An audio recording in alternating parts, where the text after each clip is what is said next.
Gusto nyo bang kumain ng masarap at authentic na sushi sa Japan na hindi sasakit ang bulsa nyo? Ipapakita ko sa inyo ang lahat ng kailangan nyong malaman para sa isang great dining experience dito sa Hamazushi. Hello everyone! This is Alan and welcome to Gaijin World! Sa video na to, pupunta tayo sa Hamazushi, isa sa mga pinakasikat at abot kayang conveyor belt sushi restaurant sa Japan.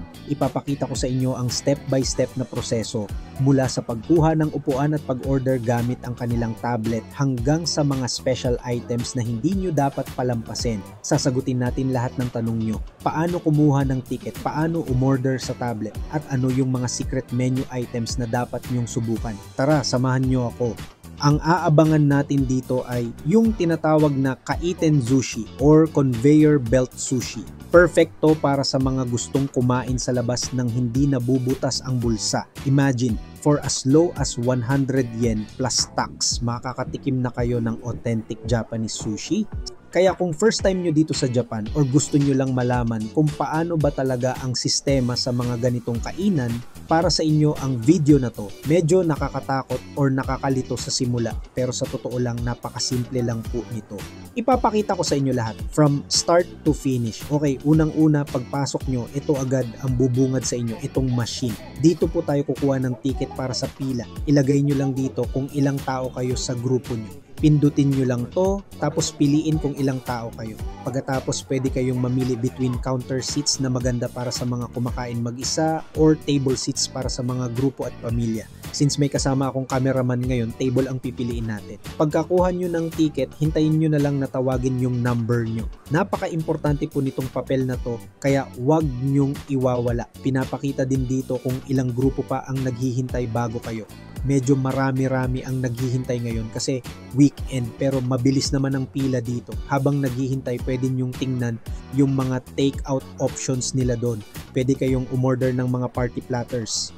Alam nyo, ang pinakagusto ko sa mga lugar tulad ng Hamazushi ay yung kalayaan na subukan ang kahit anong gusto mo nang hindi kailangang bumili ng isang malaki at mamahaling platter. Pwede kang kumuha ng isa or dalawang piraso ng kahit anong mukhang interesante. Kung magustuhan mo, pwede kang umorder pa. Kung hindi, okay lang, lipat ka na sa susunod.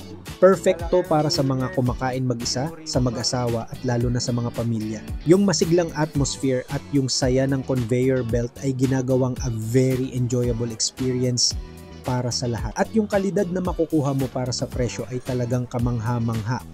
Pwede ka pang sumubok ng mga high-end na item tulad ng otoro sa halagang ilang daang yen lang na napakamahal sa isang regular na sushi restaurant. Ayan, tayo na. Ang bilis lang, diba? Diba kadalasan na yung staff ang maghahatid sa inyo sa table nyo or ituturo lang nila yung table number na nakasulat sa ticket. Okay, nandito na tayo sa table number. Upo na tayo.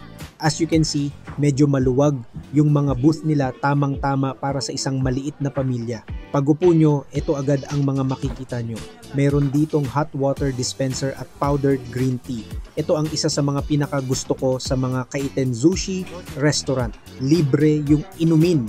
Maglagay lang kayo ng isang kutsarita ng powder sa tasa nyo, lagyan ng mainit na tubig, and ayan na, may unlimited green tea na kayo. Sarap, maganda tong panlinis ng panlasa sa pagitan ng iba't ibang klase ng sushi. Ngayon, para sa main event, ang pag-order, may dalawa kayong option.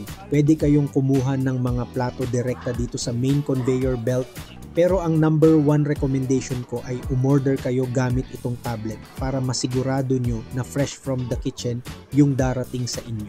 Napakadaling gamitin ng menu at pwede nyo pang palitan yung language sa English. Lahat may picture. Nandito yung mga standard nigiri, gungkan at mga rolls. Nakakategorya ang lahat. At hindi lang to puro sushi. Meron ding mga side dish tulad ng karaage, ramen at kahit dessert. Kaya kung may kasama kayo sa grupo na hindi masyadong mahilig sa hilaw na isda, maraming ibang pagpipilian. Pili lang kayo ng gusto nyo. Piliin kung gaano karami, tapos pindutin yung order button. Ganun lang kasimple. Ipapakita sa inyo ng tablet yung summary ng order nyo bago nyo i-confirm. At ito na yung exciting part. Pag malapit na yung order nyo, magbibigay ng abiso yung tablet. Tutunog to para malaman nyo na paparating na yung pagkain nyo. Ayan, yan na yung signal natin. Darating yung order nyo dito sa special high-speed lane, diretso sa table nyo. Tinitiyak nito na walang ibang hahawak sa pagkain nyo at bagong gawa talaga ito para sa inyo. kunin nyo lang yung mga plato nyo at heto pa ang isang mahalagang step. Huwag nyong kalimutang pindutin itong button para maibalik yung tray sa kusina, para malinis yung daanan para sa susunod na order.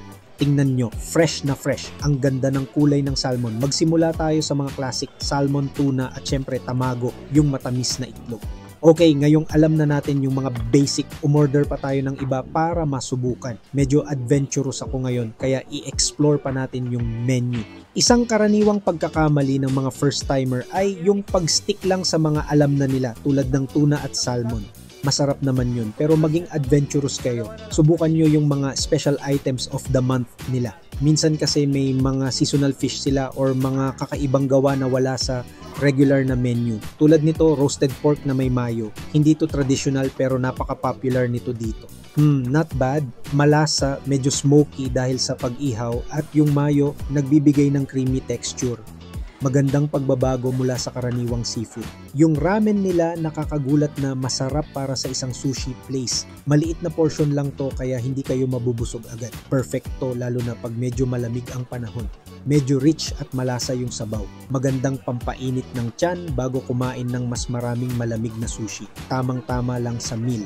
At isang mabilis na paalala tungkol sa wasabi at luya. Dito sa Hamazushi, yung wasabi ay wala sa loob ng sushi. Ang tawag dito ay sabinuki style na maganda para sa mga bata o sa mga taong hindi mahilig sa maanghang. Sige, kain na tayo.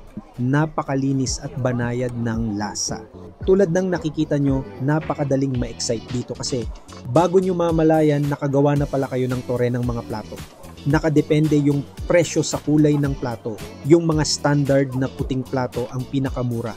Yung mga dilaw o minsan ginto ay para sa mga mas premium na item at medyo mas mahal, mga 160 o 300 yen. Pero para sa mga mahilig, ito ang aabangan nila palagi. Yung dami ng pagpipilian ang nagpapasaya talaga sa conveyor belt sushi. Pwede mong subukan ang lahat ng paunti-unti nang hindi kailangang umorder ng isang buo. Para siyang buffet na lumalapit sa'yo. Meron din silang iba't ibang klase ng tempura at minsan nilalagay nila sa ibabaw ng kanin. Ito ay squid tempura nigiri. Malutong sa labas at chewy sa loob. The best of both worlds. Ang sarap ng combination ng textures. Kung may kasama kayong mga bata na medyo maselan sa pagkain, may mga option sila tulad ng french fries at itong hamburger sushi para masaya ang lahat. Napaka-family friendly ng lugar na to kaya maraming bata dito lalo na pag weekends. Ayan, kitang-kita nyo naman pataas na ng pataas yung mga plato. Ito ang senyales ng isang matagumpay na kainan sa isang kaiten sushi place. Medyo nabubusog na ako pero parang may space pa para sa iilan pang plato. Ang tanong, ano kaya ang dapat na huli? Laging mahirap na desisyon yan. Siguro isa pa sa mga paborito ko para maganda ang pagtatapos. At heto, ang isang special tip, pro tip ika nga, sikat ang Hamazushi sa pagkakaroon ng maraming klase ng toyo o shoyu. Ang personal kong paborito ay itong dashi shoyu kasi may extra layer of umami flavor siya. Part yan ng experience so don't be shy to experiment. Meron silang standard shoyu, yung pangkaraniwang toyo. Meron ding special dashi soy sauce na mas malasa at may umami flavor. At meron pa silang matamis na toyo na bagay sa tamago o iil. I really recommend na subukan nyo silang lahat para malaman nyo kung ano ang pinakagusto nyo. Isa pang pagkakamali ay yung isipin na puro sushi lang ang nandito. Mali po yun, kailangan yung subukan yung mga side dish nila. Maraming tao ang hindi to natitikman. Perfect, tamang-tama ang huling kagat. Ngayon, sa tingin ko, oras na para sa huling bahagi ng isang masarap na kainan. Tingnan natin yung dessert menu. Hindi pwedeng umalis ng walang dessert, 'di ba? Tingnan natin kung anong meron sila. Hindi kumpleto ang kainan sa Hamazushi nang hindi sinusubukan ang kanilang mga dessert. Maganda ang selection nila mula sa mga western style na cake hanggang sa mga Japanese style na panghimagas. Mahilig ako sa cheesecake kaya yan ang kukunin ko. At siguro itong coffee jelly para sa isang mas traditional na Japanese flavor. Ayan, ang bilis, ang perfect na pangtapos sa ating kainan. Simple lang ang presentation pero tingnan natin kung gaano kasarap. At itong coffee jelly ay isang classic na Japanese dessert na makikita nyo kahit saan. Medyo mapait dahil sa kape pero balanse ng matamis na cream sa ibabaw. Nakakagulat na rich at creamy yung cheesecake Hindi masyadong matamis na maganda pagkatapos ng lahat ng sushi. Solid na dessert. Okay, yan ay isang tunay na satisfying meal. Mula sa sushi, sa ramen at sa dessert, lahat masarap. Ayan, busog na tayo. Tingnan nyo yung mga plato. Ang saya, 'di ba? Ito ang ebidensya ng ating pinaghirapan ngayon. Sa kabuuan, isang fantastic na experience.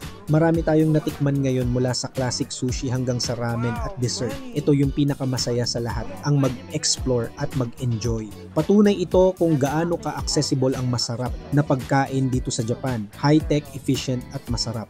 Ito ay isang kumpletong karanasan na lubos kong inire-rekomenda sa sinumang turista o foreign resident dito. Isang magandang panimula sa kultura ng pagkain ng Hapon. Kaya sa susunod na makakita kayo ng Hamasushi, huwag kayong mahiyang pumasok.